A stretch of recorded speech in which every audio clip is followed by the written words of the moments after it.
Welcome to 51st lecture, circuit analysis. Today we'll start studying complex power. Before this we have studied P, average power. Today we'll study complex power and see what is the difference between this power and the power we have already studied. Right, there is a small recap before we start. Suppose we have a voltage source, a small resistor R, and then it is supplying voltage or power to this load ZL. The voltage drop across ZL, load impedance ZL is VL, and the current flowing through it is IL. They both are complex quantities. They can either be represented in terms of their RMS values or their peak values. If we represent them as RMS, it will be shown as VL is the magnitude, RMS value of the magnitude at an angle of theta V, and similarly current IL. And we have already studied that power is the product of Vrms, Irms time cosecant of theta V minus theta I, and has units watts. But what happens if we instead of multiplying this magnitude and computing cosecant of the difference of the angle, if we just multiply these two complex numbers that we have studied before, right? If we multiply these two complex numbers VL and the complex conjugate of I, if you multiply these two together, we get this. We know that if you multiply two complex numbers, we multiply their magnitudes and their angles are added. The complex conjugate of IL will be having the same magnitude, but the angle would be with a minus sign, right?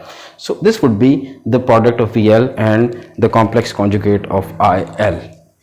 We in literature give this a name, this product a name. What is the name given to this product? We call it S. S is Vrms, Irms at an angle of theta V minus theta I. We call it S, and S shows complex power. Since it's a complex number, P wasn't a complex number. P is a scalar number. It's not complex. It's a real number. So this S is not real. It is complex, having a magnitude at an angle, and it has units VA. So this gives us a new power, a new type of power. We call it complex power S, having a magnitude and an angle, as opposite to the power P that we had, that had only the result of this whole product is only a real number. So this complex power can be represented like any complex number in polar form as well as in rectangular form. This is the polar form, right?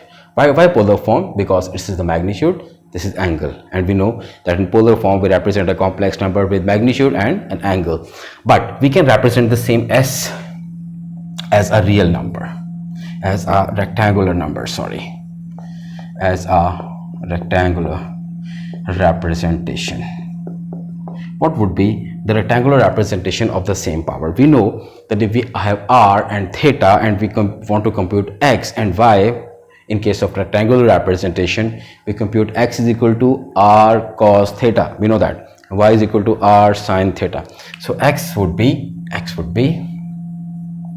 R Vrms, Irms, cosecant of theta V minus theta I.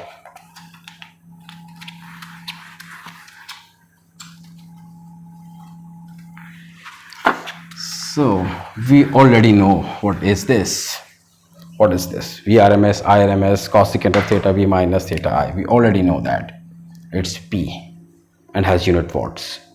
And the Y would be R times sine of this theta. R is Vrms, Irms, sine of theta V minus theta I.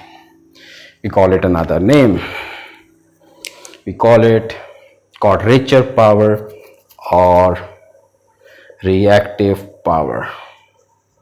So this is, we already know, this is average power. We have been studying average power for the last few lectures. The units are watts.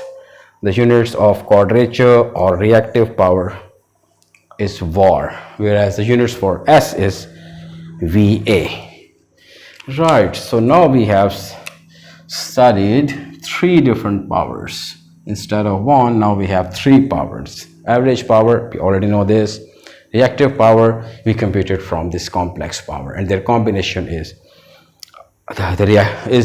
the complex power. So S, the complex power that we represented in terms of a polar number, can also be represented in the form of a rectangular number.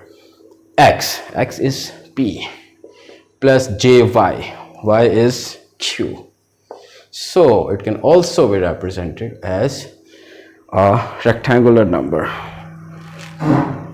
Right, and we already know that for resistors,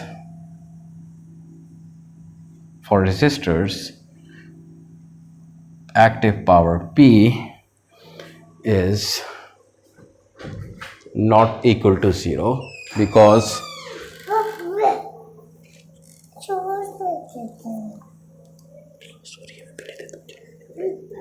theta v, because cosecant of theta v minus theta v is the same as theta I, therefore cos of 0 is a 0, so power P is not 0, whereas Q is 0 because if theta v and theta I are the same, sine of 0 would be a 0, so Q would be 0. For inductive loads where we have P is 0, we already know, but Q is positive. Why positive? Because theta v minus theta I gives us a positive number, because v lags I. So theta v minus theta I would be a positive number. Sorry, I lags v. So putting theta v minus theta I will give us theta v plus theta I. So this Q is positive. We know that sine of minus x is minus sine x. Right, for capacitor, we know P is 0, but Q is negative because this angle is negative, theta v minus theta I. So sine of a negative angle is a negative number. We know that from mathematics. Sine of a negative angle is negative. Cosecant of a negative angle is not negative, it's positive. So once we have studied S, P and Q, now we are ready to do the last thing for this lecture, and that is we'll draw power triangle. Power triangle is a diagram in which we show these three powers P, Q and S. For inductive loads where we have a combination of a resistor and inductor, the power triangle would be like this. P would be a real number. We know that this is in a complex plane, this is real axis, this y-axis is imaginary axis. We have also studied this in mathematics.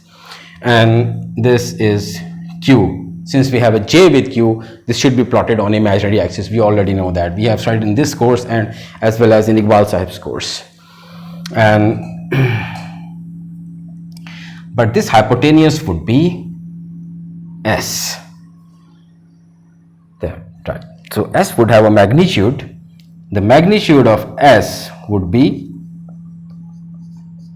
square root of P squared and Q squared, whereas this theta is the tangent of this theta would be Q over P. You know, this is a triangle and base perpendicular over base gives us tangent of theta. Right, and we already know that this theta is actually theta v minus theta I. This theta is theta v minus theta I. So computing cos on both sides, cosecant of theta v minus theta I. This means this cosecant of theta v, cos of theta is cosecant of theta v minus theta I is power factor. So cosecant of the theta that we compute from power triangle is also power factor. So power factor is cosecant of theta v minus theta I, the difference of angles between voltage and current. It can also be written as the cosecant of the theta computed from the power triangle. But this power triangle is for inductive loads. What if we have capacitive load, where we have a capacitor in series of a resistor? We have already studied that for capacitors Q is negative, because sine of negative angles gives us a negative number, and Q involves sine of theta. So knowing that sine of negative angles gives us a negative number from FSC, we know that Q is negative for capacitors. So for capacitive load, we have P on real axis, and it is always positive, but Q is a negative number. So we'll have a different triangle like this, and this would be theta. All other calculations will remain the same, as would be computed as the same square root of P squared plus Q squared. Theta is inverse tan of Q over P, but Q would be a negative number. So we will keep on studying more about complex power in our upcoming lectures. For your questions, you can send me emails or post your questions on MS Teams. Thank you.